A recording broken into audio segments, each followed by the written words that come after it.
ब्राह्मण थे काशी में, वो नित्य भागवत जी का पाठ करते थे। उनका और कोई काम नहीं, बस गंगा तट पर बैठ करके भागवत जी का पाठ करना।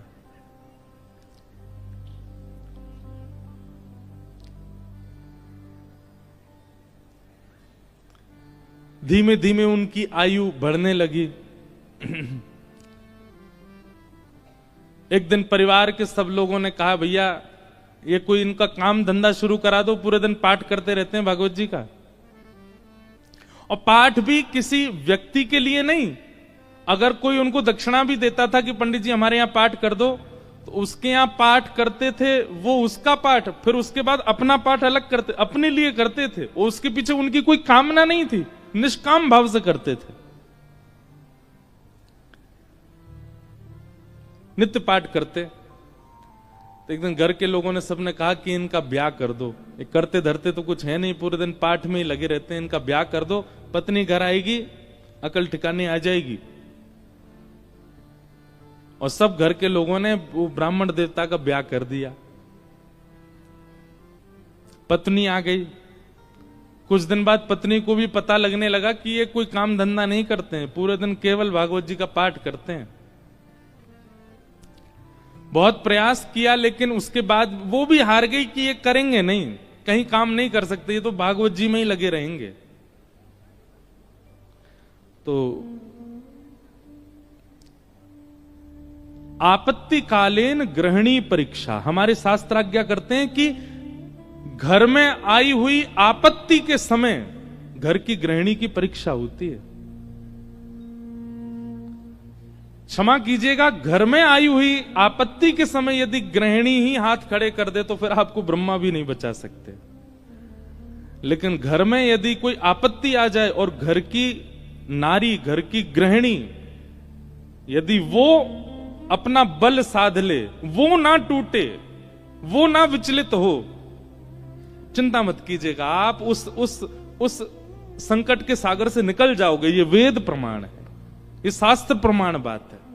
इसलिए माताएं बहनों को एक बात हम कहें कि पति के ऊपर, बच्चों के ऊपर, परिवार के ऊपर कितने भी संकट आए, बाकी समय आप भले कितने भी आंसू बहाओ, लेकिन घर में आए हुए संकट के समय आप बस थोड़ा सा मजबूत हो जाइए, आपकी मजबूती से पूरा घर संभल जाएगा।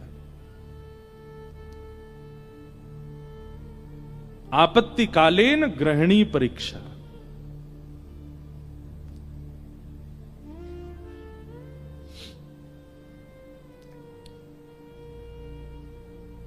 पत्नी ने सोचा कि ये तो कुछ करते नहीं है, आगे हमारा वंश बढ़ेगा, बच्चे होंगे, कैसे चलेगा परिवार।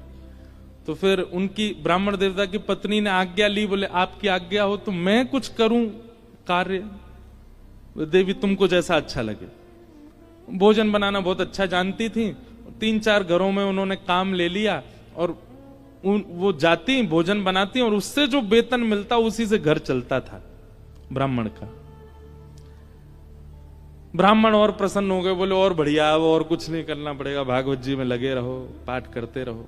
अब इसमें कई लोग ब्राह्मण को कहीं आलसी मत समझिएगा, ये बहुत बहुत बड़ी बात हम आपको बताएंगे, वो अंत में उसका निचोड़ निकल के आएगा।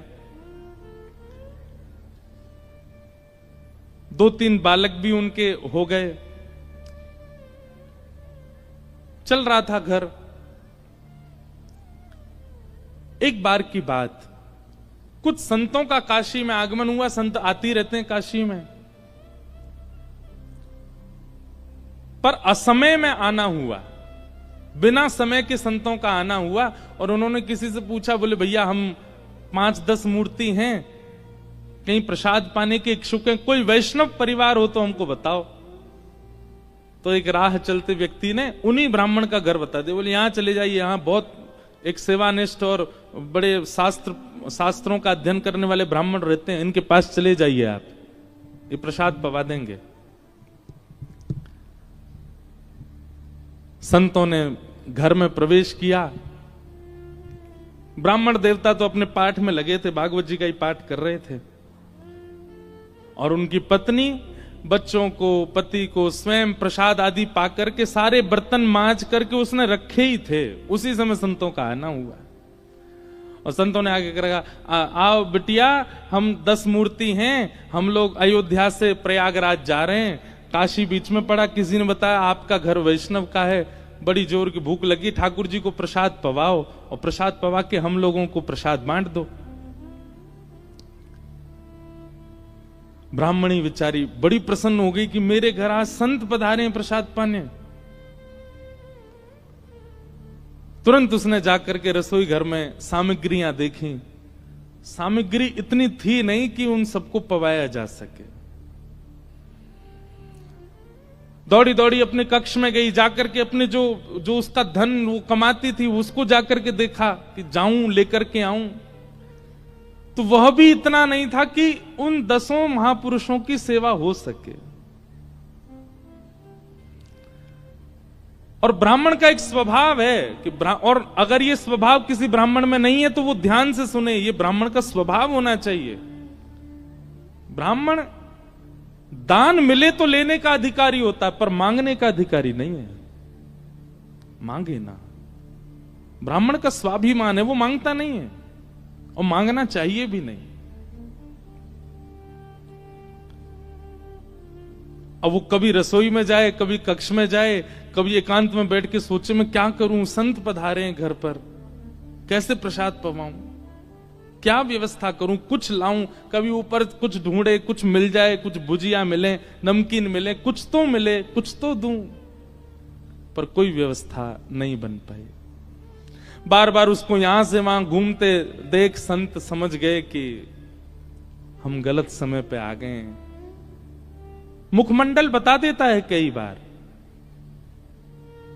और वे सब संत अपने अपने आसन लेके उठ गए, चिमटा कमंडल लेकर के, बिटिया सुनो सुनो सुनो सुनो, हमको ना प्रयाग पहुंचना है, विलंब हो रहा है, फिर आएंगे, अपना ही घर है, क्या दिक्कत है, तुम आराम करो, हाँ हम जाते हैं। और उस ब्राह्मणी के मन में वही आ रहा था, जब ये कक्ष मेरे घर में घुसे, इन्होंने घुसते ही क्या कहा था कि हम बहुत भूखे हैं, ठाकुर जी को भोग लगा के प्रसाद पवा, और ये भूखे ही जा रहे हैं और मैं कुछ नहीं कर पा रही। नेत्र सजल हो गए उसके, अत्यंत पीड़ा में आ गई। आज तक तो अपने पति से कुछ कहा नहीं था, पर आज कक्ष में प्रवेश करके ताम्रवर्ण आंखों का हो रहा था और बस चिल्लाने लगी, बोले तुमसे ब्याह किया मैंने, आपने जैसे चाहा वैसे रही मैं, आप नहीं करते कुछ तो घर घर जाके प्रसाद बना करके घर चलाती हूं मैं भूखी रह जाऊं, बच्चे भूखे रहें, आप भी भूखे रह जाते हैं तो भी इतनी पीड़ा मुझको नहीं होती है। पर आज संत पधारे थे हमारे यहां, महापुरुष पधारे थे हमारे यहां, कल्पवासी महात्मा आए थे हमारे यहां। वो अभागा दुर्भाग्यशाली घर है जहां से संत भूखे चले जाते हैं, निराश चले जाते हैं, और आप पूरे दिन ये भागवत जी में लगे रहते हो। अगर ये भागवत कृष्ण हैं, अगर ये भागवत नारायण हैं, अगर ये भागवत साक्षात भगवान हैं, तो इन भागवत जी से कम इतनी उम्मीद तो हम रख सकते थे कि हमारे घर से संत भूखे नहीं जाते। क्या दिया भागवत जी ने हमें?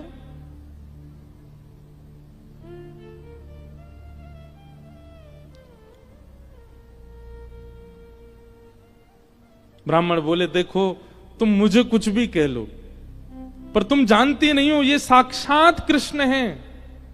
मैं क्यों बचपन से आज तक भागवत जी के उन्हीं 18,000 श्लोकों का मुझे कृष्ण दिखते हैं, मुझे लीला दिखती है, मुझे शामा शाम का नित्य विहार दिखता है भागवत जी में, इनके विषय में कुछ मत कहो। ब्राह्मणी को और गुस्सा आ गया, भागवत जी की पोथी उठा करके और ब्राह्मण की गोद में पटक दी। बोले, सुनिए, ये उठाइए भागवत जी और निकलिए, मैं अपना घर चला लूंगी, अपने बच्चों को पाल लूंगी, आप जिस समय भागवत जी को त्यागने का संकल्प ले लें तब लौट करके आइएगा।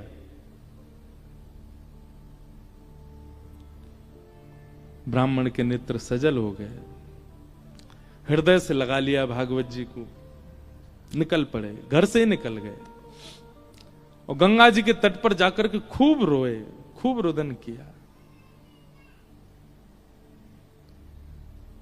हे भागवत महापुराण, हे साक्षात शब्द में कृष्ण, मेरी अभागा पत्नी है, वो आपके रूप स्वरूप को भी पहचानती नहीं है। पर हे करुणा निधान, आप कृपा करो। मैं कहूंगा भी तो भी वो अध्ययन नहीं करेगी, तो भी वो मुझसे कभी कथा नहीं सुनेगी, पर आप कृपा कीजिए और मेरी गृहिणी को अपने रूप का दर्शन करा दीजिए।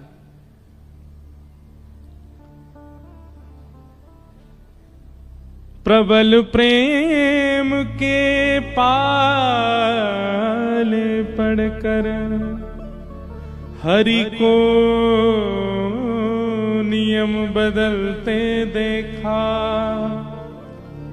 अपना मान टले टल जाए, पर भक्त का मान न टलते देखा। हमारे ब्रज के श्री बिंदु जी महाराज, उनका ये भाव है। प्रबल प्रेम के पाले पड़कर हरि को नियम बदलते देखा, अपना मान टले टल जाए, पर भक्त का मान न टलते देखा। इतने में ही नन्हे से कन्हैया, ऊंची धोती पहनी घुटने घुटने तक, नीचे के पांव ठाकुर जी के दिखाई दे रहे हैं। उनमें सुंदर सुंदर कड़ूला पहने, कड़ूलान में भी छोटे छोटे घुंघरू लगे हैं। कमर में करधनी पहनी है, करधनी में भी छोटी छोटी घंटी लगी है। गले में सुंदर दो हार पहने हैं, हाथों में बाजूबंद, ऐसे हाथों में कड़ूला, और सिर पर एक स्वाफा बांध करके सांवरे सलोने कमल नेत्र ठाकुर जी प्रकट हो गए काशी में। लेकिन ब्राह्मण को नहीं दिखे अभी, बस कहीं हो गए प्रकट। और प्रकट होकर के एक डलिया उठा करके सिर पर रखी, और महाराज जैसे कोई बालक कुछ बेचने के लिए जा रहा हो, ऐसे ठाकुर जी उस डलिया को लेकर के ब्राह्मण के घर जा रहे हैं। ब्राह्मण के घर पहुंच गए। ब्राह्मण गंगा किनारे अभी रो रहा है, और उसके घर पहुंच करके बाहर से उसके गेट को खटखटाने लगे। ब्राह्मणी निकल करके बाहर आई, जैसे ही दरवाजा खोला, सांवरे सलोने नंद नंदन। अब वो क्या जाने की है नंद नंदन, बस उसको तो ये दिख रहा था कोई किसी मैया का सुंदर सा बालक है, श्रृंगार करके डोल रहा गली में। जैसे द्वार खोला, द्वार खोल करके बोली, अरे बालक तुम कौन हो, कहां से आए हो, माता जी कहां तुम्हारी, पिताजी कहां, अकेले कहां घूम रहे हो, और ये इतनी भारी डलिया लेकर के कहां जा रहे हो। डलिया के ऊपर वस्त्र पड़ा था। तो ठाकुर जी एक हाथ से डलिया पकड़े, दूसरे हाथ से इशारा करके बोले, मानो इशारा कर रहे हैं हम गूंगे हैं, बोलना नहीं जानते। अच्छा गूंगे हो। ठाकुर जी बोले तो बोले फिर यहां क्यों आए हो। तो ठाकुर जी ने उसको इशारा किया, कुछ लिखने को दो, हम बताएं कौन है, कैसे आए। डलिया उठा करके ब्राह्मण देवता के घर के भीतर रखी, और पर्चा लेकर के उस पर सुंदर लेखनी लिख करके और मोड़ करके ब्राह्मणी को दे करके, और तुरंत ठाकुर जी पीछे मुड़े चले गए। ब्राह्मणी पत्र पढ़ने लगी, इतने तो ठाकुर जी वहां से अंतर ध्यान चले गए। अब ब्राह्मणी देखती रही, दूर दूर तक ठाकुर जी दिखे नहीं। क्या लिखा था उस पत्र में। ठाकुर जी बोले, हमें छोटा बालक मत समझो, हमारी कद को देख करके बस ये जान लो हम बौने हैं। हमारी जो कद है वो इससे बड़ी नहीं है, ऊपर नहीं तो हमारी उम्र बहुत है, और हम बहुत धनवान परिवार से आते हैं। बहुत वर्षों से तुम्हारे पतिदेव हमारे कुल के लिए पाठ कर रहे हैं भागवत जी का, पर आज तक उन्होंने वेतन नहीं लिया अपना, आज तक एक रुपया भी हमसे मांगा नहीं। पर मुझे आज पता चला कि उनके परिवार को बहुत आवश्यकता है, इसलिए संपूर्ण जीवन काल में उनका जितना भी वेतन होता था वो हम देने के लिए आए हैं। वो जैसे ही घर आए उनको दे दीजिएगा। और ऐसा कह के ठाकुर चले गए। अब जैसे ही वो डलिया के ऊपर से वस्त्र हटा करके देखा, विविध प्रकार की मणियां, रत्न, सोने, जवाहरात, हीरे आदि सबसे लबालब भरी हुई वो डलिया। ब्राह्मणी मन ही मन सोचने लगी, मैंने भी बेवजह डांटा, बिन बताए पाठ कर रहे थे यहां पर, और मुझे लगता तो था कि ये पाठ करते हैं, इसके पीछे कोई कारण नहीं, कुछ मिलता नहीं इनको, कुछ फिर भी लगे रहते हैं, पर ये तो बड़े गोपनीय हैं, मुझे बिन बताए किसी परिवार के लिए कर रहे थे। अपने बेटा को बुलाया, बोले सुनो पिताजी को खोजो, कहां हैं, ढूंढ के लाओ उनको। पिताजी बैठे थे गंगा किनारे, बच्चे ने जाकर, पिताजी जल्दी चलो मैया बुला रही घर पे।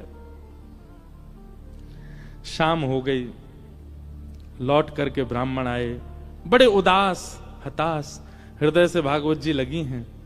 जैसे ही घर आए, आज घर का स्वरूप ही बदल रहा था, बढ़िया सुंदर दिए जल रहे हैं बाहर। द्वार खोल करके देखा तो पत्नी का भी स्वरूप बदल गया है, बालक भी बिल्कुल नए नवीन कपड़े पहन करके विचरण कर रहे हैं।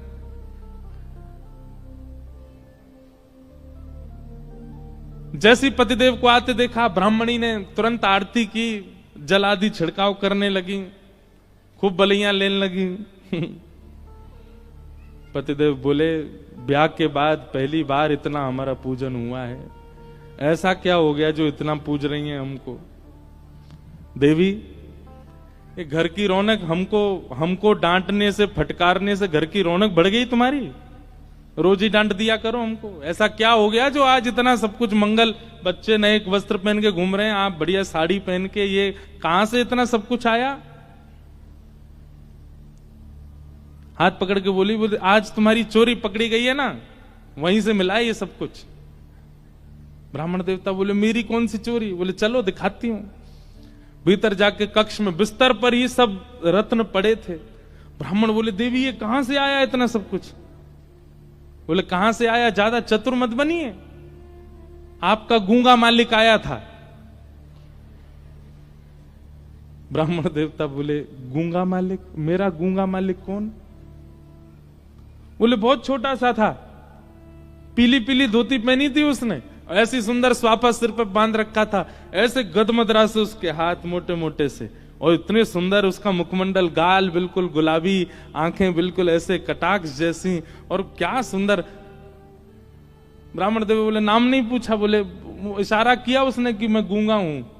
वो तुमको कैसे पता फिर मेरा? बोले वो लिख के देके गया। बोले कहां लिखा है, दिखाओ। जैसे ही पृष्ठ पत्र वो उनके ब्राह्मण के हाथ में दिया, अक्षर सब अंतर ध्यान हो चुके थे। देवी यहां तो कुछ भी नहीं लिखा है। ब्राह्मणी बोली, दिखाओ। ब्राह्मणी ने देखा तो वहां कुछ भी नहीं था। ब्राह्मणी ब्राह्मण को देखे, ब्राह्मण ब्राह्मणी को देखे, बोले ये हुआ क्या है?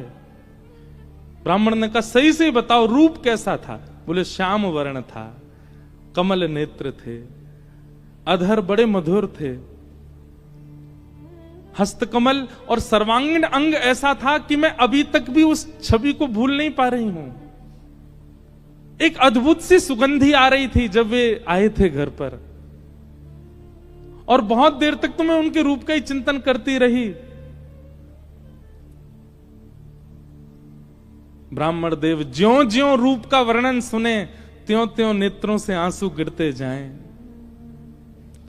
तुरंत भागवत जी को खोला और खोल करके दसम स्कंद के वेणु गीत के श्लोक को उद्धृत करना प्रारंभ किया, और पत्नी से कहा, मैं एक श्लोक में श्लोक की व्याख्या करूंगा, बताना ऐसा ही रूप था क्या? कि वरहा पीड़म नटवर वपु कर्णयो कर्णकारम विभ्रदवासः कनक कपिसं वै जयन्तीं च माला रंध्रान् वेणु अधर सुधया पूरयन् गोप वृंदै वृंदारण्यं स्वपदरमणं प्राविशद गीत कीर्ति।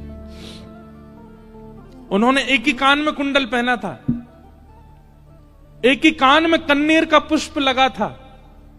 ब्राह्मणी बोली, हां हां, एक कान में कन्नेर का पुष्प था, गले में 2 स्वर्ण की माल और उसके साथ एक वैजंती माला थी। ब्राह्मणी बोली, हां, उनके गले में वैजंती माला भी थी। पीतांबरी ऐसी चमक रही थी मानो सूर्य को भी लज्जा हो जाए। बोले हाँ, ऐसी ही उनकी पीतांबरी थी। नेत्र बंद हो रहे हैं और खुल रहे हैं। ये बंद होना खुलना, इसमें ऐसा लगता था कि मानो जैसे हम कहीं खो जाएंगे, हम कहीं डूब जाएंगे इनके रूप माधुरी में। बोले हाँ, ऐसा ही रूप था। ब्राह्मण तुरंत चरणों में गिर गए। देवी वो कोई और नहीं, साक्षात योगेश्वर कृष्ण आए थे, साक्षात वृंदावन चंद श्री ठाकुर जी आए थे। और वे तुमसे कह के गए कि मैंने बाल्यकाल से उनके घर के लिए पाठ किया। वो इसलिए कह के गए क्योंकि मैंने पाठ निष्काम भाव से किया, आज तक किसी कामना से नहीं किया। और निष्काम पाठ, निष्काम सेवा ठाकुर जी की लगती है, वो ठाकुर जी की ही हो जाती है। मेरे जीवन भर का पाठ का जो भी मूल्य होना चाहिए था, वो मूल्य देने के लिए ठाकुर जी आए थे। जगत मजूरी देत है, क्यों राखे भगवान। ठाकुर जी भी मजदूरी देते हैं सबकी, जो जैसी सेवा करता वैसी मजदूरी मिलती है उसको।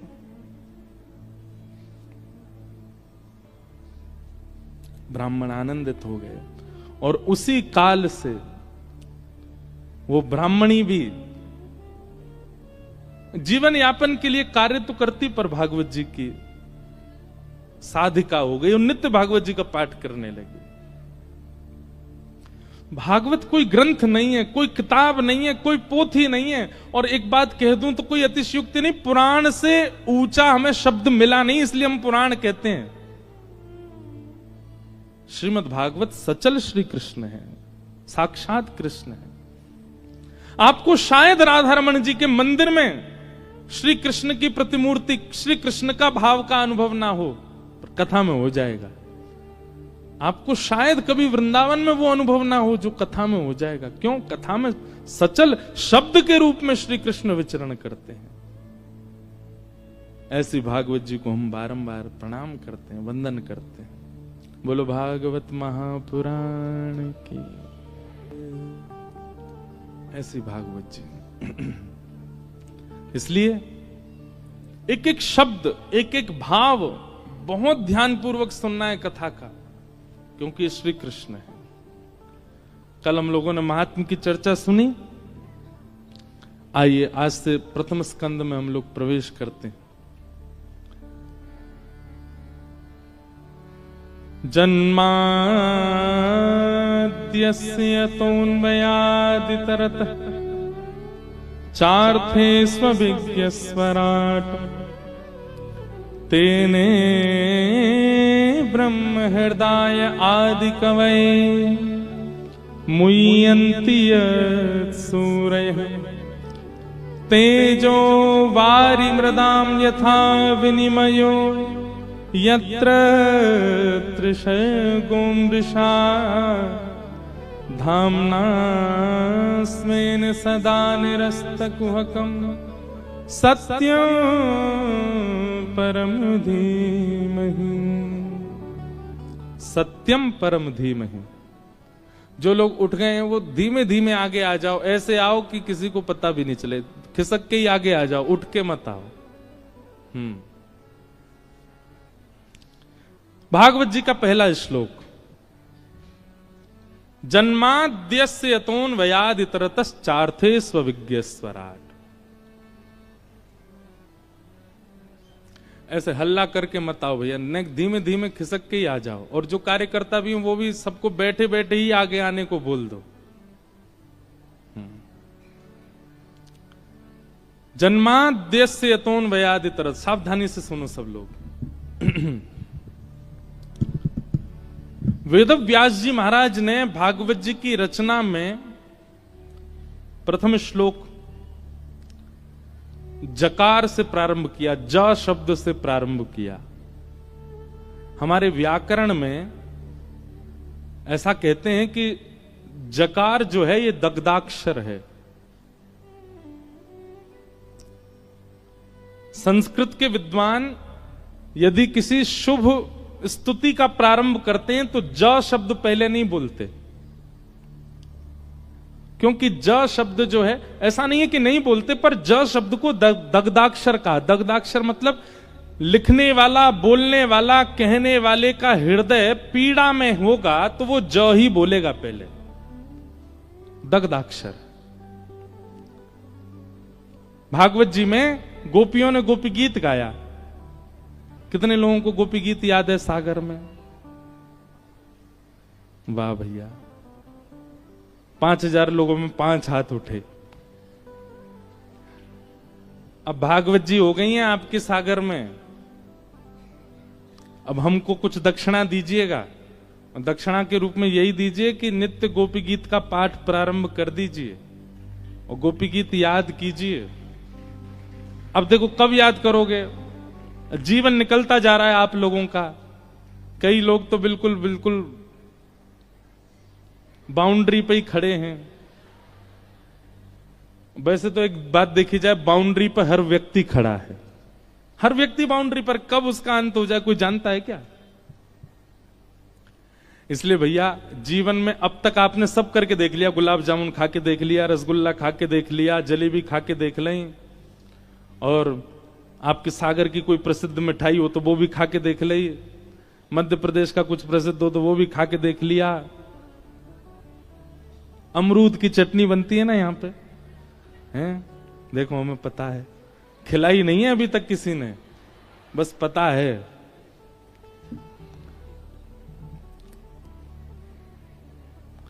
हम आए हैं दमोह में कथा हुई थी कुछ वर्ष पहले। वो आयोजक भी आए हैं आज बेचारे कथा में, जो दमोह में कथा कराए थे। तो आपने सब कुछ करके देख लिया। आपने भोग भोग के देख लिए, रोग रोग के देख लिए, योग योग के देख लिए, सब कुछ करके देख लिया। अब बच्चा कुछ जीवन में ब्रजवासी आयो है आपके नगर में, या की बात मान के देख लो। गोपी गीत याद कीजिए और नित्य गोपी गीत अपने घर के ठाकुर जी को सुनाओ। नहीं तो यहां अगर आपका आने का क्रम नित्य है, बालाजी को सुनाओ गोपी गीत। गोपी गीत का प्रारंभ भी जयति तेधिकम ज से ही होता है। क्यों? क्योंकि ठाकुर जी अंतर ध्यान हो गए हैं और उस समय में गोपियां विरही होकर के ठाकुर जी को पुकार रही हैं, इसलिए ज शब्द से प्रारंभ हुआ गोपी गीत का भी। श्रीमद् भागवत जी का प्रारंभ ज शब्द से हुआ, जन्माद्यस्य तो। और तो सुनो, हम सबका प्रारंभ जा शब्द से हुआ। जन्म, हम सबका भी जन्म हुआ है, इसका मतलब हम सब भी कहीं ना कहीं दग्ध हृदय वाले, हम सब भी पीड़ित हैं, और निश्चित है पीड़ित हैं, इसीलिए तो जन्म हुआ। अगर पीड़ित नहीं होते तो वैकुंठ में होते। हमारे कोई पूर्व के कर्म, पूर्व के दुष्कर्म शेष रह गए हैं जो हमें भोगने हैं, पूर्व के पुण्य कर्म रह गए हैं जो हमको भोगने हैं, उसके लिए तो हम आए हैं पृथ्वी पर। इसका मतलब पीड़ित ही है हमारी आत्मा, इसलिए हमारे प्रादुर्भाव को जन्म कहा गया।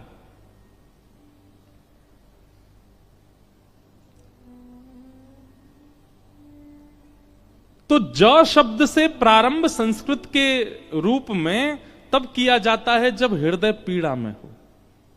भागवत जी का प्रारंभ जकार से हुआ, हमारा प्रारंभ जकार से हुआ, गोपी गीत का प्रारंभ जकार से हुआ। हमारे वृंदावन में जाके पूरी दुनिया भी जकार ही कहती है, जय जय श्री राधे, सब जय ज से ही प्रारंभ करते हैं। इसीलिए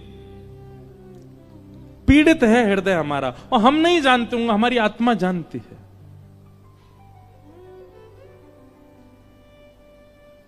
जन्म से हमारा प्रारंभ हुआ है, जन्म से ही भागवत जी का प्रारंभ हुआ है। भागवत जी का पहला शब्द ही जन्म है। जन्माद्यस्य तोन्वयादितरतश्चार्थे स्वविज्ञ स्वराट। बहुत कठिन श्लोक है, मैं जितनी व्याख्या हो सकेगी करूंगा। जन्म से हमारा प्रारंभ, जन्म से ही भागवत जी का प्रारंभ। पर हमारा अंत हमको पता है। हमारा अंत क्या है? मृत्यु। क्या है? क्या है? मृत्यु।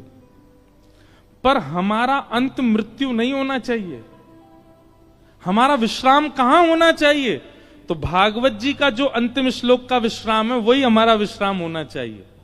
जब भागवत जी के पहले श्लोक का पहला शब्द हमारा प्रारंभ है, तो भागवत जी के अंतिम श्लोक का अंतिम शब्द हमारा विश्राम होना चाहिए। और विश्राम, अंतिम श्लोक क्या भागवत जी का? नाम संकीर्तनम यस्य सर्व पाप प्रणाशनो प्रणामो दुख समनस्तम नमामि हरिम परम। अंतिम शब्द क्या है? हरिम परम। क्या है? हरिम परम। हमारा विश्राम मृत्यु नहीं है, हमारा विश्राम अर्थी नहीं है, हमारा विश्राम चिता नहीं है, हमारा विश्राम हरिम परम, हरि परमात्मा के श्री चरण, वही हमारा विश्राम। वहां हमारा इतरवंश महाप्रभु बैठे हैं मंच पर, इनका विश्राम हरिम परम, श्री राधा वल्लभ जी के चरण। स्वामी श्री हरदास जी विराज रहे हैं, आपका विश्राम हरिम परम। यहां श्रीमद वल्लभाचार्य जी, इनका विश्राम हरिम परम। भक्तिमती मीराबाई, उनका विश्राम हरिम परम। गोस्वामी तुलसीदास जी महाराज, उनका विश्राम हरिम परम। कालिदास का विश्राम हरिम परम। हमारा विश्राम शमशान घाट। हमारा विश्राम हरिम परम क्यों नहीं है? आज लिख लीजिए, कथा सुनने का, कुंभ स्नान करने का, नाम जप करने का, तिलक लगाने का, संत जनों को प्रणाम करने का, पुण्य करने का एक ही उद्देश्य है, हरिम परम, हरिम परम की प्राप्ति होना। आपके उद्देश्य अनेक रहे हैं। कभी आपका उद्देश्य बहुत अच्छे कॉलेज में पढ़ने का था, कभी बहुत अच्छे स्कूल में जाने का था, बहुत धन कमाने का था, कोई गाड़ी खरीदने का था, किसी कन्या से ब्याह करने का था, किसी पुरुष से ब्याह करने का था, किसी पदवी को प्राप्त करने का था। पर अब आप कथा में बैठे हो और नियमित 7 दिन का संकल्प लेके बैठे हो, तो आपका उद्देश्य बाकी सब किनारे, हरिम परम, हरिम परम। और उस हरिम परम को प्राप्त करने के लिए जो जो आवे, चाहे उसके लिए मुझे अच्छी यूनिवर्सिटी में पढ़ना पड़े, अच्छे कॉलेज में जाना पड़े, खूब धन कमाना पड़े, अच्छा घर बनाना पड़े, पर सबके पीछे उद्देश्य क्या होना चाहिए? हरिम परम। यही कथा का उद्देश्य। आप विवाह भी इसी भाव से कर रहे हो कि पत्नी के सहित हरिम परम। बालक भी इसीलिए प्रकट हुए हैं घर में कि बालकों सहित हरिम परम। आप वकील भी इसीलिए बने हो, नेता भी इसीलिए बने हो, वाइस चांसलर भी इसीलिए बने हो, चार्टर्ड अकाउंटेंट भी इसीलिए बने हो कि हरिम परम, इसके माध्यम से भी, माध्यम सब बन जाएं पर उद्देश्य हरिम परम। आपको कुछ नहीं करना पड़ेगा, सब अपने आप, सब भक्ति में हो जाएगा। आपकी पढ़ाई भक्ति में हो जाएगी, आपकी इंजीनियरिंग भक्ति में हो जाएगी, आप नेता हैं, आपका नेता स्वरूप भक्ति में हो जाएगा, सब कुछ भक्ति में होता चला जाएगा। सब भक्ति में होने का मतलब सब पवित्र होता चला जाएगा। आपका विवाह पवित्र हो जाएगा, सब कुछ पवित्र हो जाएगा। उद्देश्य यदि श्यामा श्याम है तो, उद्देश्य यदि ठाकुर जी है तो, सबसे प्राप्त क्या करना है? ठाकुर जी को, हरिम परम।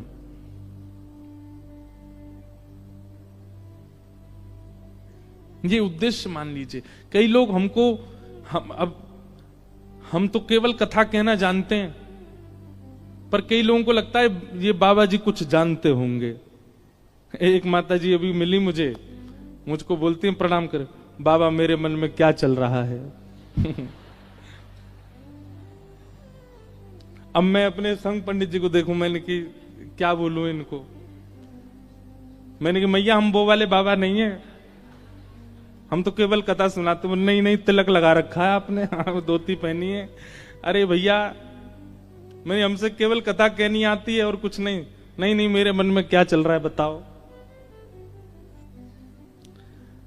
फिर हमको 2-4 बातें तो पता ही हैं, वो सबके मन में होती हैं। मैंने कहा आप बहुत पीड़ा में हो।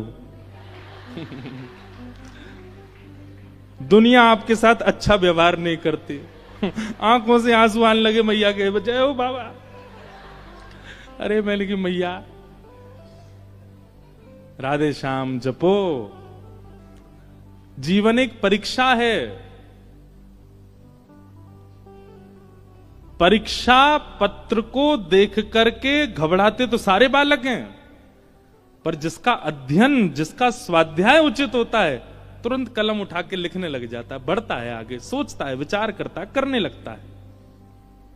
और जिसका स्वाध्याय अच्छा नहीं है, वो इधर उधर ही देखता रहेगा, उसके में से देख लूं, यहां से देख लूं, वहां से। ठीक वैसे ही इस संसार में हमारी जो जीवन में आने वाली परिस्थितियां ये परीक्षा हैं।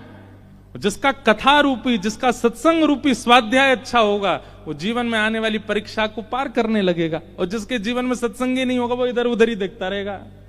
मेरे जीवन में संकट आ गए, क्या करूं बाबा, मेरे मन में क्या बताओ।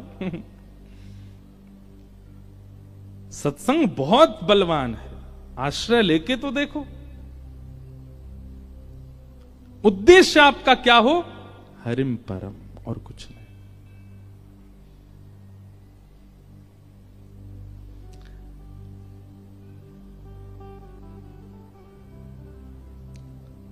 मेरे तो, अब मैं थोड़ा सा घबरा रहा था कि मैं सागर में पद गाऊं कि नहीं। हम भजन तो बहुत गाते हैं, भजन कम गाते, पद ज्यादा गाते हैं। एक बहुत सुंदर पद है, आप लोग समझने का प्रयास कीजिएगा, पद समझ में आ जाएंगे और गाइएगा मेरे साथ में। मेरे तो गिरधर ही गुणगान, मेरे तो गिरधर ही गुणगान। इस पद का अर्थ क्या है? मेरा उद्देश्य कुछ और नहीं है, केवल गिरधर के गुणगान। मैं कर्म भी इसीलिए कर रहा हूं, मैं खा भी इसीलिए रहा हूं, मैं सो भी इसीलिए रहा हूं, मैं पहन भी इसीलिए रहा हूं कि गिरधर मिले। ऐसा उद्देश्य बना लीजिए।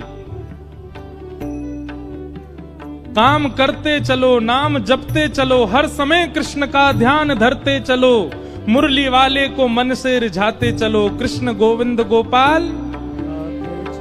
सुख में फूलो मती, दुख में भूलो मती, प्राण जाए मगर नाम भूलो मती, काम की वासना को मिटाते चलो, कृष्ण गोविंद गोपाल।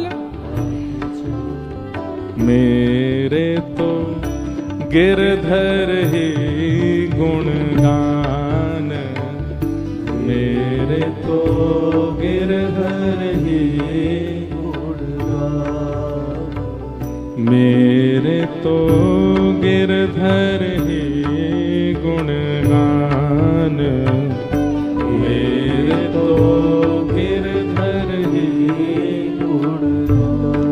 यह मूरत खेलत नैननु में,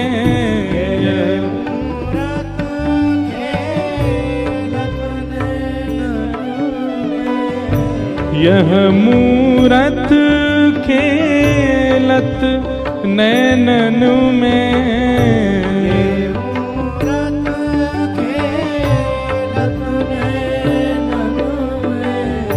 यही हृदय में ध्यान हो,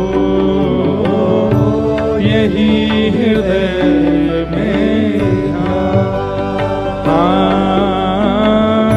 यही हृदय में ध्यान हो, यही हृदय में ध्यान।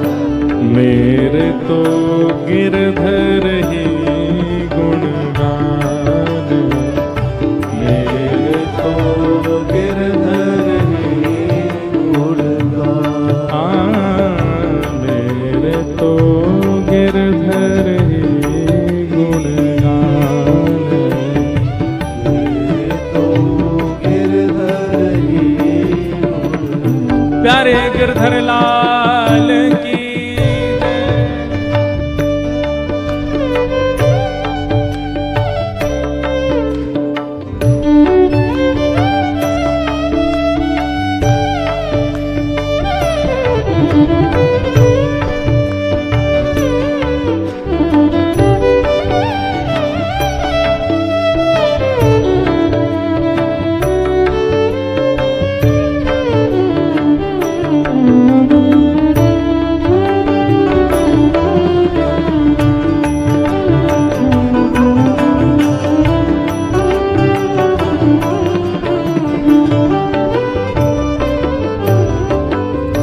चरण रेणु चाहत मन मेरो, रेणु चाहत मन मेरो, चरण रेणु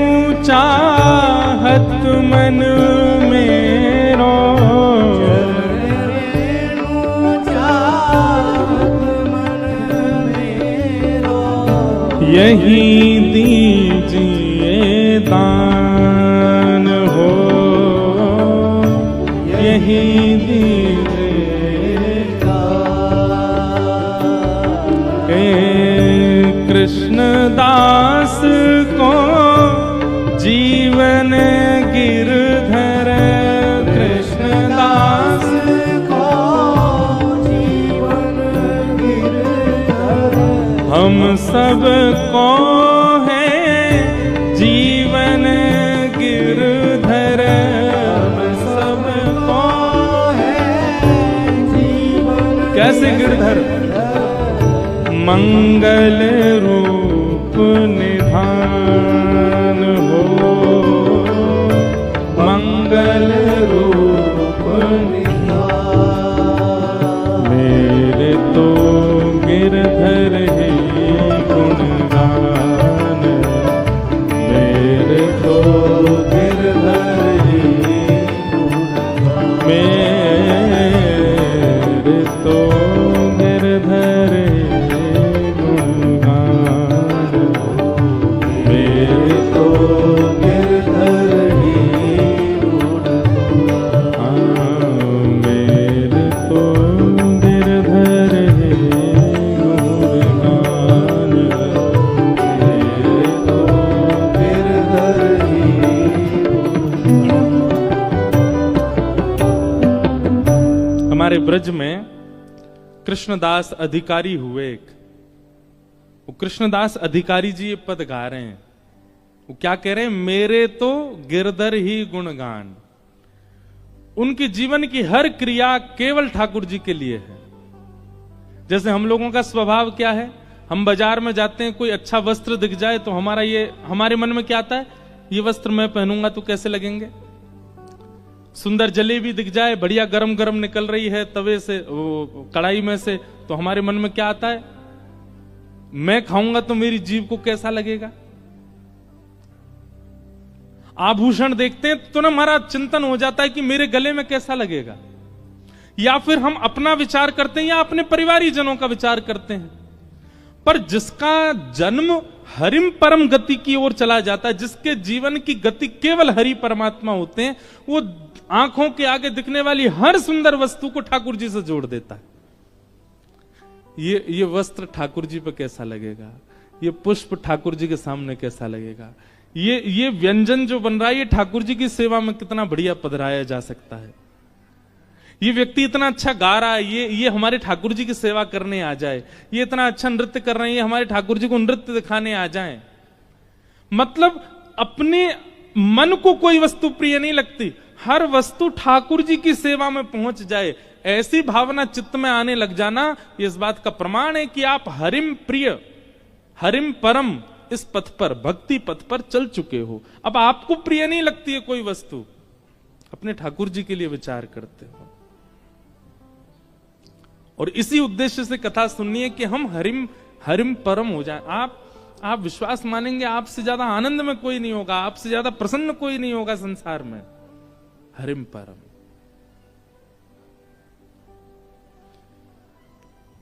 तो जन्माद्यस्य यतोऽन्वयादितरतः, जिनका कभी जन्म नहीं होता, जिनकी कभी मृत्यु नहीं होती, जो जन्म और मृत्यु के चक्र से विलग हैं, लेकिन चाह जाएं तो ठाकुर जी का जन्म होता है। भगवान को जन्म लेने की आवश्यकता नहीं है, पर देवकी को सुख देने के लिए, कौशल्या जी को सुख देने के लिए वही प्रभु राम बनकर के, कृष्ण बनकर के आते हैं और 9 महीना बाकायदा बच्चों की तरह पेट में ही रहते हैं और फिर जन्म लेते हैं। उनको आवश्यकता नहीं है, पर कभी कभी प्रेम में इतने अधीन हो जाते हैं ठाकुर जी की, अधीन होकर के अपने प्रेमियों को वह सुख देते हैं। चार्थे स्वविज्ञ स्वराट, जो अविज्ञ है, अनविज्ञ नहीं। अविज्ञ किसको कहते हैं? जो सब जानता है, उसको अविज्ञ कहते हैं। संसार में केवल भगवान ऐसे हैं जो सब जानते हैं, बाकी इसीलिए उनका नाम भगवान है। जिसके पास धन की मात्रा बहुत ज्यादा उसको धनवान कहते हैं, बल की मात्रा ज्यादा बलवान कहते हैं। जिसके पास 6 भग हैं उसको भगवान कहते हैं। ठाकुर जी को भगवान क्यों कहते हैं पता है आपको? जिस व्यक्ति को 6 बातें पता हैं उसको भगवान कहते हैं। कौन कौन सी? उत्पत्ति प्रलयम चैव भूतानाम अगति गति वेत्तिम विद्याम अविद्याम च सवाच्यो भगवान इति। ये 6 बातें जो जानता है वो भगवान है। उत्पत्ति, पृथ्वी का उत्पत्ति दिवस कौन सा है, कौन से दिन पृथ्वी का निर्माण हुआ, कोई नहीं बता सकता। परमात्मा जो जानते हैं वही जानते हैं बस कि पृथ्वी कब बनी थी और इस पृथ्वी का प्रलय कब होगा, यह भी जो जानता है वही परमात्मा है बस। कई लोगों ने हल्ला किया 2012 में पृथ्वी खत्म हो जाएगी, 25 आ गया, अब कह रहे हैं 26-27 में चली जाएगी। और उसमें भी एक ग्रंथ का आश्रय सब लोग बोलते हैं कि उस ग्रंथ में ऐसा लिखा है। हम किसी ग्रंथ की, किसी किताब की निंदा नहीं कर रहे हैं, पर यह बात शास्त्र प्रमाण है कि पृथ्वी का प्रलय कब होगा ये दुनिया में सब प्रिडिक्ट करते रह जाएंगे, लेकिन किसी को पता नहीं चलेगा। इस प्रिडिक्शन में आपकी सारी विद्याएं फेल हो जाएंगी कि पृथ्वी का प्रलय कब होगा। उत्पत्ति और प्रलय केवल और केवल परमात्मा जानते हैं, वो किसी से शेयर भी नहीं करते इस बात को, केवल उन्हीं को पता है। तो ये 2 बातें, और कौन सी 2 बातें? भूतानाम अगति गति, हमारी गति और अगति, हमारी गति और दुर्गति जिसको पता है वो परमात्मा।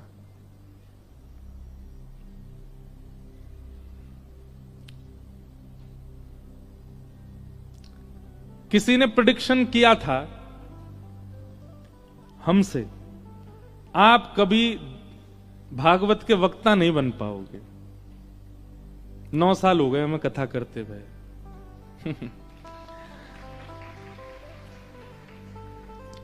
व्यक्ति की गति और अगति यह भी केवल परमात्मा जानते हैं। उसकी कहां गति होगी, कहां अगति दुर्गति होगी, ठाकुर जी को पता है।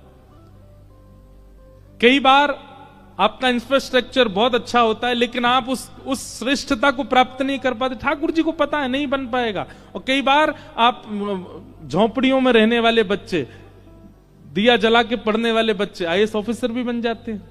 कहां किसकी गति और अगति है ये केवल ठाकुर जी को पता है। कहां किसी को रंक बनाना है, किसको फकीर बनाना है, ठाकुर जी के हाथ में। तो प्रलय और उत्पत्ति जो जानते हैं, गति और अगति जो जानते हैं, 4 हो गए। और विद्याम अविद्याम च, विद्या और अविद्या, विद्या कहते हैं ज्ञान को, अविद्या कहते हैं अज्ञान को। ज्ञान और अज्ञान के बीच में जो फर्क समझते हैं, जानते हैं क्या अज्ञान है क्या ज्ञान है, ये 6 भग से परिपूर्ण, थोड़े बहुत नहीं, परिपूर्ण 100% फुलफिल हैं जो इन 6 भगों से, उसको भगवान कहते हैं। हम सब में इन 6 के 2% होगा, 1% होगा, कहीं कहीं 0 भी होगा, पर इनसे परिपूर्ण जो है उनको भगवान कहते हैं। वो सब जानते हैं। तेने ब्रह्म हृदय आदि कवि, आदि कवि ब्रह्मा भी जिनके अधीन रहता है। मुह्यंती यत् सूर्य, बड़े बड़े देवता, इंद्रादि देवता भी जिनके आगे नतमस्तक बैठे रहते हैं। तेजो वारि मृदाम यथा विनिमयो, पृथ्वी जल अग्नि वायु आकाश जिनके अधीन हैं। यत्र सर्गो मृषा, ये संसार अमृष है, मृष है। मृषा मतलब मिथ्या है पर सत्य सा प्रतीत होता है जिनकी लीला से। ऐसे परम सत्य परमात्मा को हम बारंबार प्रणाम करते हैं। ये भागवत जी का पहला श्लोक है। सत्यम परम धीमहि। भागवत जी की एक विशेष बात है कि भागवत जी के पहले श्लोक में किसी भी भगवान का नाम नहीं है, किसी भी देवी देवता का नाम नहीं है, किसी भी संप्रदाय का नाम नहीं है, किसी भी एक निश्चित देव का नाम नहीं है। किसका नाम है? सत्यम परम धीमहि। मैं परम सत्य को वंदन करता हूं, जो भी परम सत्य है। सबको वंदन करते। इसीलिए वेद व्यास जी को प्रणाम किया गया, नमोस्तुते व्यास विशाल बुद्धे। उनकी बुद्धि इतनी विशाल है, एक शब्द में ही सबको प्रणाम कर दिया। सत्यम परम धीमहि, ऐसे परम सत्य परमात्मा को हम प्रणाम करते हैं। भागवत जी के दूसरे श्लोक में विषय, अधिकारी, संबंध और प्रयोजन बताए गए। भागवत जी का विषय क्या, अधिकारी कौन, संबंध क्या है और प्रयोजन क्या है, ये चार बातें भागवत जी के दूसरे श्लोक में बताई गई। सबसे पहली बात, भागवत जी का विषय क्या है कि धर्म प्रोजित कैतवोत्र परमो निर्मत्सराणां सताम् वैद्यं वास्तवमत्र वस्तु शिवदम् तापत्रयोन्मूलनम्। श्रीमद्भागवते महामुनिकृते किं वा परैरीश्वरः सद्योरित्यवरुध्यते त्रिकृतभिः शुश्रूषुभिस्तत्क्षणात्। बहुत ध्यान से सुनो। सबसे पहली बात, भागवत जी का विषय क्या है। एक बात मैं सब जगह बताता हूं, कहीं कहीं भाव आ जाता है। तो श्रीमद् भागवत की कथा पहले दिन कृष्ण जन्म से ही प्रारंभ क्यों नहीं होती?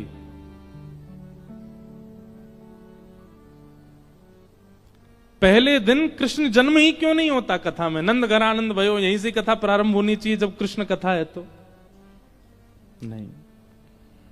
ये तो वही बात हो गई, सीधे पेंट कर दो, ना सीमेंट लगाओ, ना ईंट लगाओ, ना सरिया लगाओ, मजबूती का कोई, सीधे पेंट कर दो।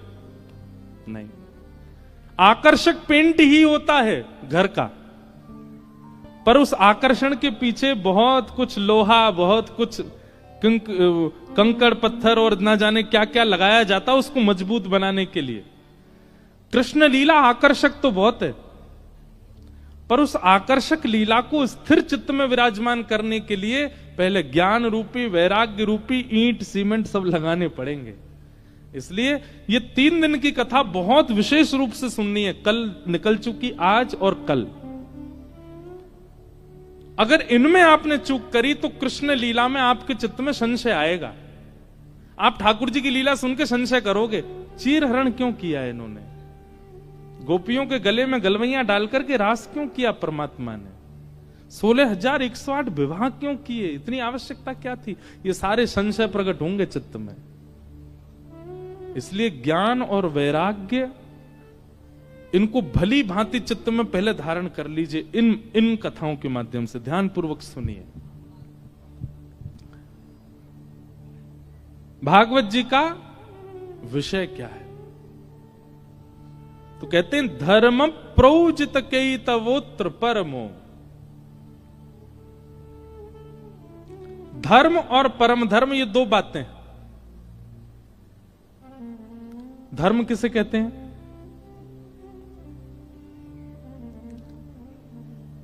आप अपने जीवन निर्वहन के लिए, अपने परिवार के पालन के लिए जो कोई भी कर्म करते हैं, सत्कर्म, वो सब धर्म कहलाते हैं। आप सुबह उठ करके दफ्तर जाते हो, ये आपका धर्म ही है। आप दुकान खोलते हो, वहां से सामान का विक्रय करते हो, ये आपका धर्म है। रिक्शा चलाते हैं, धर्म है। गाड़ी चलाते हैं, धर्म है। प्लेन उड़ाते हैं, धर्म है। गायक हैं, गान करते हैं, धर्म है। अपने जीवन यापन के लिए, इस लोक में रहने के लिए जो आप कर्म करते हो, वो सब धर्म है। पर इस लोक से निवृत्त होकर परलोक को व्यवस्थित करने के लिए जो आप कर्म करते हो, वही परम धर्म है।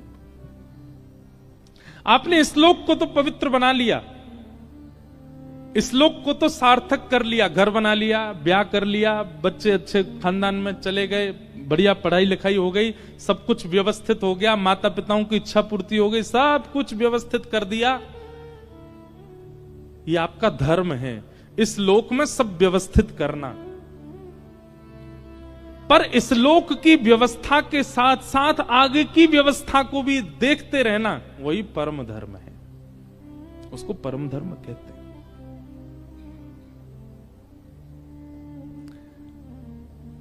कोई व्यक्ति सागर से वृंदावन जावे, अब सागर में तो प्रसाद उसने पा लिया, लेकिन इस लंबे सफर में बीच में कहीं और भी तो प्रसाद की व्यवस्था रखता है ना। नमकीन रख लेगा, घर से कुछ बना के ले जाएगा, चूड़ा ले जाएगा, रोटी ले जाएगा, कुछ भी बना के ले जाएगा। रास्ते में हमको भूख प्यास लगेगी तो क्या पाएंगे, साथ में बच्चे इनको क्या पवाएंगे। तो आपने घर पे जो प्रसाद पाया वो आपका धर्म है, पर आप आगे की व्यवस्था संग लेकर के चल रहे हो, ये परम धर्म है। इस संसार में व्यवस्थित होना धर्म है, पर इस संसार में व्यवस्थित होते होते उस लोक की भी व्यवस्था करना परम धर्म है। और श्रीमद् भागवत सुनने वाला, कहने वाला, कराने वाला, उस व्यक्ति के चित्त में परम धर्म की मात्रा अति होनी चाहिए। परम धर्म, इसका मतलब यह नहीं कि अपना धर्म पहली सिद्धि है, परम धर्म दूसरी सिद्धि है। आप सीधे दूसरी सिद्धि पर नहीं चढ़ सकते, बहुत दूरी है, इतना कद नहीं है आपका। आपको पहले धर्म संवारना पड़ेगा, और धर्म रूपी सिद्धि पर चढ़ के कई बार आप एक सिद्धि पर खड़े होकर दूसरी सिद्धि पर भी पांव रख लेते हैं। तो धर्म के साथ परम धर्म, ये दोनों निभाने हैं, यह लोक भी परलोक भी। यह लोक कैसे सुधरेगा? आज सुबह एक सज्जन मिलने आए थे हमसे, बहुत अच्छे, उन्होंने 5 सूत्र बताए थे। मैंने कहा तो था कि लिख के दीजिए मुझे। आए हैं वो, हाँ, तो उनसे कहेंगे कि दीजिएगा, कल मैं कहूंगा। वो बिल्कुल धर्म की परिभाषा है। अच्छा, हमारे पंडित जी ही धर्म समझ रहे हैं, दुनिया को बता दो, ला दो। बहुत अच्छे 5 सूत्र बताए, हमारे सरसंग चालक जी के भाव थे।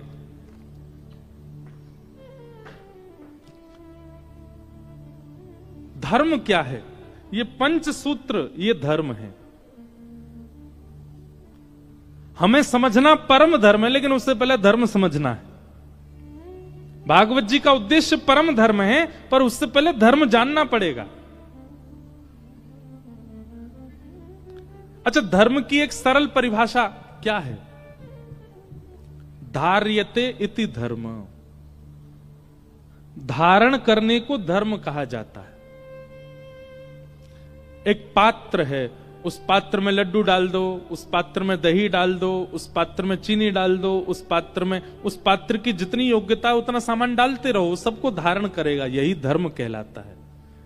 अपने पात्र के अनुसार वस्तुओं को धारण करना, समाज को धारण करना, परिवार को धारण करना, अपने जीवन को धारण करना, पत्नी के जीवन को धारण करना, बच्चों के जीवन को धारण करना, इन सबको व्यवस्थित रूप से धारण करने को ही धर्म कहते हैं। बहुत ध्यानपूर्वक सुनिएगा सब लोग।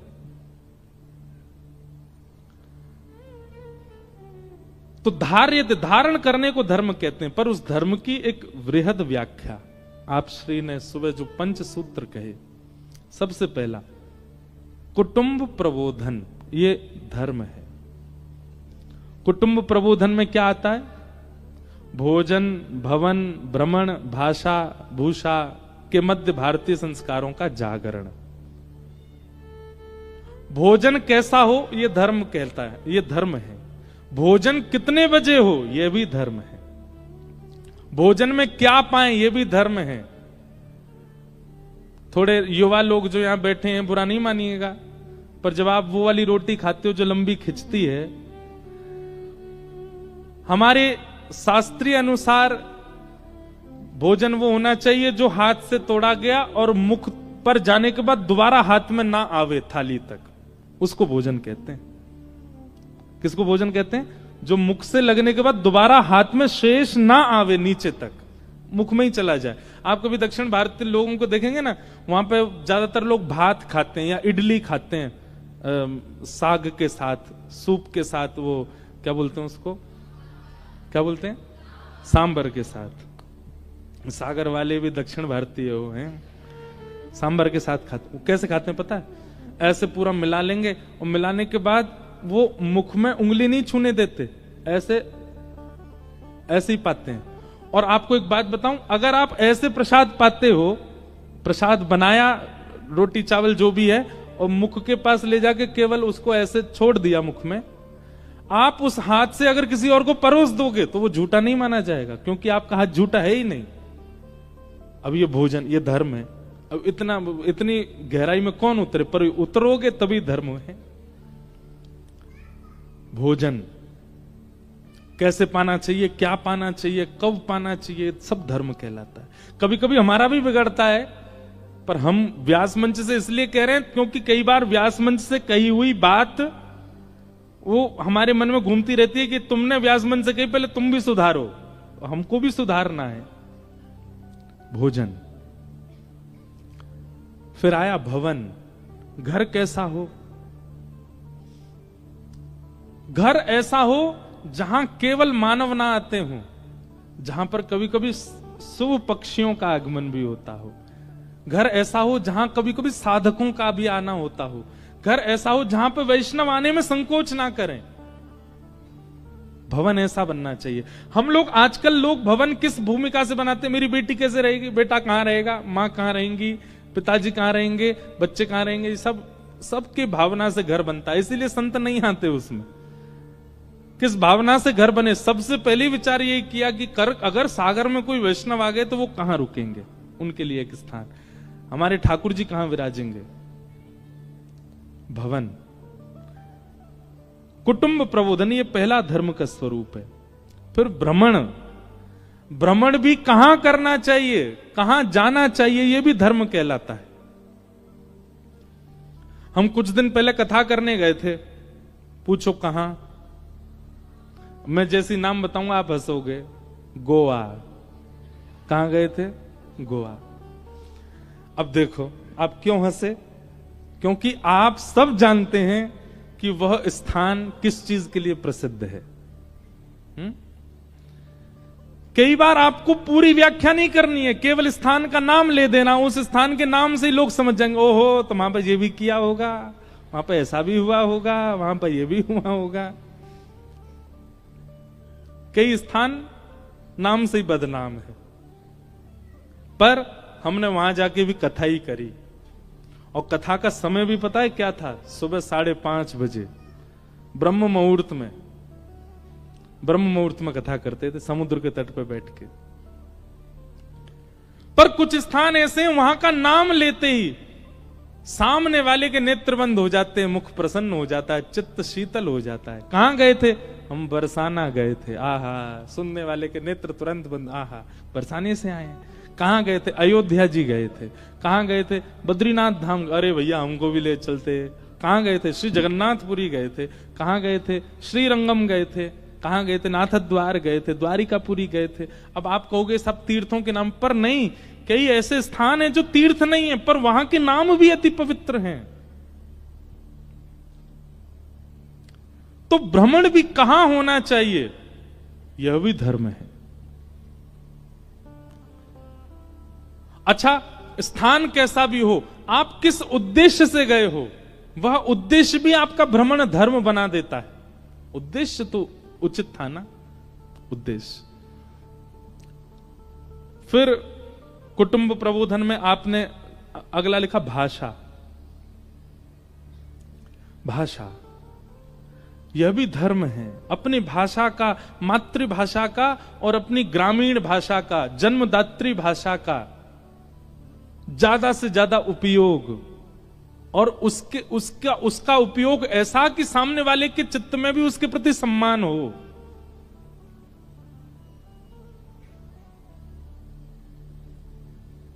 आपके यहां की बुंदेलखंडी भाषा बहुत अच्छी लगती है, हमसे बोलनी नहीं आती पर बहुत प्यारी लगती है। ऐसी हमारी ब्रज भाषा, वो भी बड़ी प्यारी है। भाषाएं सारी प्यारी हैं, पर उन भाषाओं का दुरुपयोग आजकल सोशल मीडिया बहुत करता है और उसको फिर उस परिप्रेक्ष्य में प्रस्तावित कर देता है कि फिर वो मजाक का पात्र बन जाते हैं।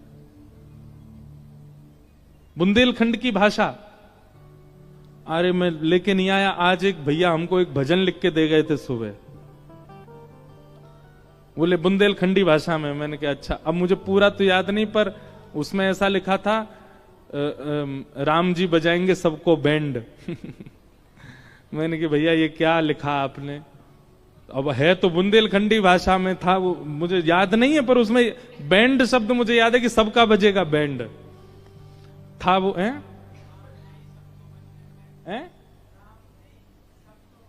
हाँ, राम धई सबको बजे हैं बैंड। बताओ, अब है तो ये बुंदेलखंडी भाषा, पर उसमें बैंड बज रहा है सबका। भाषा की पवित्रता, भाषा की शुद्धता और भाषा सुनने वाले को भी आपकी भाषा के प्रति सम्मान धर्म है। हम तो पूरा प्रवचन ही इसी पे कर देंगे, इतने सूत्र हमको मिल गए। सीधी बात, कुटुंब प्रबोधन। कुटुंब का मतलब अपना परिवार नहीं, आप जिस मातृभूमि से आते हैं उन सबका प्रबोधन, उन सबका विस्तार हो। भोजन से, भवन से, भ्रमण से, भाषा से, भूषा से आपकी संस्कृति का प्रावधान बने, ये प्रथम सूत्र है। कई लोग बहुत शर्मा जाते हैं। हम पूछते कहां से आए तो बता देंगे बुंदेलखंड में वहां से आए। अच्छा, तो हम जबरदस्ती उनकी भाषा में बोलते हैं। अच्छा, कितने जा रहे? और उनको बहुत शर्म आती है, नहीं नहीं हिंदी बोलेंगे। हम नहीं बोलते, हमारे घर के बड़े लोग बोलते हैं, हम नहीं बोलते। क्यों नहीं बोलते? क्यों शर्माना? बोलो, अपने मातृभाषा बोलो। जिस भाषा ने आपका जो जन्म है वो केवल आपकी मां ने नहीं दिया है। जिस पृथ्वी पर आप जिस भूमि पर जन्मे, वहां की मिट्टी भी है, वहां का जल भी है, वहां की वायु भी है। यदि वहां के इस रूप का, नियम का पालन आप नहीं करोगे तो मात्र घात का पाप लगेगा। आपको करना चाहिए। तो कुटुंब प्रबोधन। फिर दूसरा धर्म क्या है? पर्यावरण संरक्षण। भारतीयों में एक लक्षण तो है, पवित्रता पे बहुत ध्यान देते हैं, शुद्धता पे नहीं देते। स्वयं नहाएंगे, दो बार नहाएंगे, शुद्ध कपड़े पहनेंगे, धुए हुए कपड़े, पर जब पर्यावरण की बात आती है, मतलब देह को तो शुद्ध बनाते हैं पर बाह्य जो समाज है उसको पवित्र नहीं रखते। आप धर्म नहीं कर रहे हो। धर्म पर्यावरण की संरक्षणता। फिर आपने तीसरा सूत्र दिया स्व का जागरण। अब इसमें भाषा आदि सब है, पर स्व का जागरण, अपनी खोज, अपना उद्देश्य पहचानना। हम क्यों आए हैं संसार में, अपनी स्थिति को जानिए, ये सब धर्म कहलाता है। फिर सामाजिक समरसता। अगर कोई अन्य जाति का है, अन्य संप्रदाय का है, तो उसका भी उतना ही सम्मान होना चाहिए। हम रामानुजी संप्रदाय के हैं, पर हम हरिवंशी भी गाते हैं, हरिदासी भी गाते हैं, सारे परंपराओं का सम्मान करते हैं, सब भावों का। ये सामाजिक समरसता। और नागरिकता का बोध। हम हिंदू नागरिक हैं, पर हिंदू केवल ध्वजारोहण करने से नहीं हो जाते, राष्ट्रगान करने से नहीं हो जाते, राष्ट्रगीत गाने से नहीं हो जाते, केवल 26 जनवरी 15 अगस्त मनाने से नहीं हो जाते। हम अपने नगर को कितना स्वच्छ रखते हैं, हम अपनी दिनचर्या कैसी रखते हैं, हम गाड़ी कैसे चलाते हैं, बाइक कैसे चलाते हैं, हेलमेट पहनते हैं कि नहीं, ये सब कुछ, ये सब धर्म के अंतर्गत आता है। लेकिन भागवत जी का उद्देश्य क्या है? परम धर्म। पर परम धर्म आप तभी कर पाओगे जब धर्म की स्थिति बनी होगी। और परम धर्म क्या है? परम धर्म जिससे वह लोक पवित्र होता है, जिससे उस लोक की प्राप्ति शुद्ध होती है। जितने भी वैष्णवों के नाम लीजिए, गोस्वामी तुलसीदास जी महाराज का लीजिए, कबीरदास जी का लीजिए, रैदास जी का लीजिए, इन सब ने अपने यहां के धर्मों का भी पालन किया और परम धर्म को भी शुद्ध बनाया।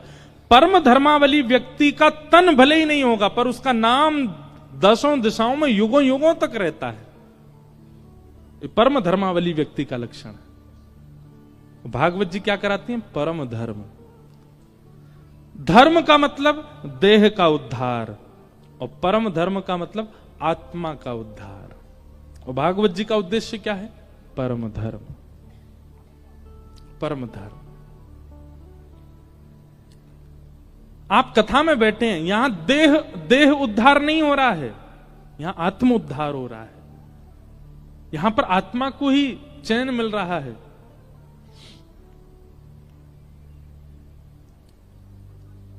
परम धर्म। फिर दूसरी बात आती है कि भागवत जी का अधिकारी कौन है, किसको कथा सुनने का अधिकार है? तो कहते हैं निर्मत सराणाम सताम, जिसके चित्त में मात्सर्य दोष नहीं है। एक बात याद रखिएगा बंधुओं, बहुत ध्यानपूर्वक सुनिएगा। आपके अंदर यदि काम दोष है तो भी एक दिन आप उस दोष से निवृत्त होकर भगवत प्राप्ति कर सकते हो। आपके अंदर क्रोध बहुत ज्यादा है तो भी आपको भगवत प्राप्ति हो जाएगी। आपके अंदर लोभ है, मोह है, तो भी आपको भगवत प्राप्ति हो जाएगी। आपके भीतर अहंता, ममता, चिंता, ये सारे अवगुण भी हैं तो भी आपको भगवत प्राप्ति हो जाएगी। परम व्यास मंच से कह रहे हैं और सिग्नेचर करके आपको प्रमाणित बोल देंगे कि अगर ये दोष आपके अंदर है तो आपको कभी भगवत प्राप्ति नहीं हो सकती। और वो दोष क्या है? ईर्ष्या। ईर्ष्या का दोष यदि आपके चित्त में है, आप कभी भगवत प्राप्ति नहीं कर सकते, आप कभी ठाकुर जी को प्राप्त नहीं कर पाओगे। और क्षमा कीजिएगा, कलयुग में काम भी है, क्रोध भी है, अहंता, ममता, चिंता सब कुछ है, मोह भी है, पर इन सब से कई गुना ज्यादा ईर्ष्या है मानव के चित्त में। ईर्ष्यालु व्यक्ति भगवत प्राप्ति नहीं कर सकता। इसलिए हम तो कहते हैं कुंभ में जाके स्नान करो, गंगा जी में स्नान करो, बालाजी को प्रणाम करो, संतों को प्रणाम करो। और जब प्रणाम करते हैं ना, उस समय सारे अवगुणों को चित्त में धारण करके प्रणाम करो। पता चला सागर में कोई महापुरुष आए हैं, उनको प्रणाम करने जब जा रहे हैं, उस समय अपने सारे अवगुण चिंतन करके जाओ। मुझ में ईर्ष्या भी है, उसे मुझे बहुत इच्छा होती है, मुझ में क्रोध भी है, मन ही मन सोचते रहिए और सारे अवगुणों को चित्त में धारण करके तब प्रणाम कीजिए। आप जब प्रणाम करके लौटेंगे, आपका एक अवगुण तो शांत हो चुका होगा वहां पर, ये निश्चित है। आप गंगा जी स्नान करने जाइए, अपने अवगुणों को धारण करके जाइए। हे गंगा मैया, आजकल हम बहुत ज्यादा व्यसन करने लगे हैं, हे गंगा मैया हमारे अंदर लोभ बहुत ज्यादा हो गया है, इसी भाव से प्रणाम करो। गंगा मैया में एक डुबकी लगाते ही आपका लोभ कम हो जाएगा। हम लोग अपने अवगुणों को प्रधान मान के जाते ही नहीं है, इसलिए हमारे अवगुण सदा सुरक्षित रहते हैं चित्त में। व्यक्ति लोभी था 25 वर्ष की उम्र में और 80 वर्ष की उम्र तक लोभी ही रहा। 25 वर्ष की उम्र में कामी था, 90 वर्ष तक काम गया ही नहीं उसके चित्त से। ऐसा व्यक्ति, उसका जीवन व्यर्थ हो गया, क्योंकि उसने दोष निवृत्त किए नहीं अपने। गंगा मिलने के बाद भी, कथा मिलने के बाद भी, महत्पुरुषों का आशीर्वाद मिलने के बाद भी वह पवित्र नहीं कर पाया स्वयं को।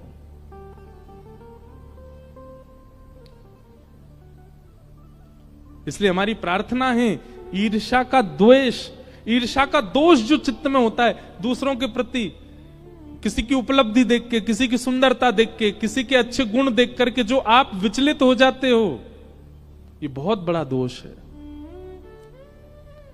उस दोष को चित्त में धारण करके कथा सुनिए, 7 दिन में आपका वो दोष खत्म होगा। हमने कथा कहते कहते अपने कई दोषों को निवृत्त किया। सब कहने, मंच से कहने वाली बात नहीं, पर हां, कथा कहते कहते हमने दर्शन किया कि कई दोष, ऐसा नहीं है सारे दोष खत्म हो गए, पर कई दोष चले गए और जो रह गए वो भी जाएंगे। इसी के लिए ही जीवन मिला है कि निवृत्त हो लो, अपना सारा किया कराया जो है उसको समाप्त करो।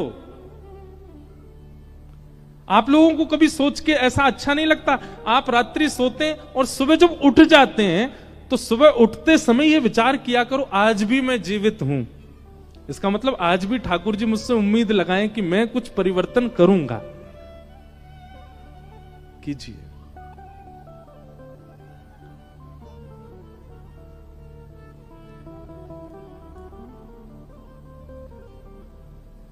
दोष निवृत्त, और उसमें भी ईर्ष्या तो बिल्कुल नहीं हो। काम रखे रहो, क्रोध रखे रहो, लोभ रखे रहो, ये सब धीरे धीरे चले जाएंगे। पर ईर्ष्या यदि आपके चित्त में है आप दुनिया की सारी उपलब्धियां प्राप्त कर लोगे पर वृंदावन चंद श्री कृष्ण कभी प्राप्त नहीं होंगे। ईर्ष्या नहीं।